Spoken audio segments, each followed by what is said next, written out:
Renukaswamy murder ಪ್ರಕರಣದಲ್ಲಿ ಜೈಲು ಸೇರಿರುವ ನಟ ದರ್ಶನ್ ಈಗ ಪಶ್ಚಾತ್ತಾಪ ಪಡುತ್ತಿದ್ದಾರೆ. ಪವಿತ್ರ ಸಹವಾಸ ಬಿಟ್ಟಿದ್ದಾರೆ, ತೀರಾ ಕುಗ್ಗಿ ಹೋಗಿದ್ದಾರೆ ಎಂದೆಲ್ಲ ಆಪ್ತರು ನೀಡುತ್ತಿದ್ದ ಹೇಳಿಕೆಗಳೆಲ್ಲ ಸುಳ್ಳು ಎಂದು ಈಗ ಬಯಲಾಗಿದೆ. ಹೌದು, ದರ್ಶನ್ ಜೈಲಿನಲ್ಲಿ ವಿಐಪಿ ಆತಿಥ್ಯ ಸ್ವೀಕರಿಸುತ್ತಿರುವ ಫೋಟೋಗಳು ವೈರಲ್ ಆದ ಬೆನ್ನಲ್ಲೇ ಸರ್ಕಾರ ಎಚ್ಚೆತ್ತುಕೊಂಡಿದೆ. ಇದೀಗ ಪರಪ್ಪನ ಅಗ್ರಹಾರ ಜೈಲಿನ ಅಧಿಕಾರಿಗಳನ್ನು ಅಮಾನತು ಮಾಡಲಾಗಿದ್ದು, ದರ್ಶನ್ ರವರನ್ನು ಬೇರೆ ಜೈಲಿಗೆ ಸ್ಥಳಾಂತರಿಸಲು ಸಿಎಂ ಆದೇಶ ನೀಡಿದ್ದಾರೆ.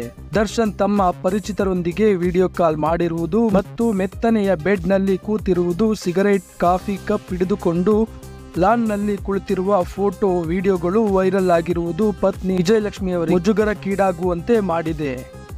ಪ್ರತಿ ಸೋಮವಾರದಂದು ಪತಿ ಭೇಟಿಗೆ ಬರುವ ವಿಜಯಲಕ್ಷ್ಮಿ ಅವರು ಈ ಸೋಮವಾರ ಬಂದೇ ಇಲ್ಲ.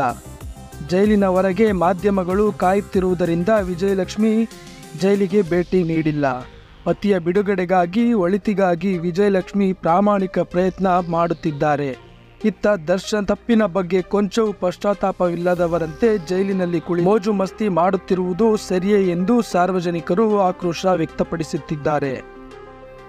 ಈ ವಿಷಯದ ಬಗ್ಗೆ ನಿಮ್ಮ ಅನಿಸಿಕೆಗಳನ್ನು ಕಮೆಂಟ್ ಮಾಡಿ ಹಾಗೂ ವಿಡಿಯೋ ಇಷ್ಟ ಆಗಿದ್ರೆ ಲೈಕ್ ಮಾಡಿ ಹಾಗೂ ಶೇರ್ ಮಾಡಿ. ಇನ್ನಷ್ಟು ಹೆಚ್ಚಿನ ಸುದ್ದಿಗಳಿಗಾಗಿ ತಪ್ಪದೆ ನಮ್ಮ ಚಾನಲನ್ನು ಸಬ್ಸ್ಕ್ರೈಬ್ ಆಗಿ.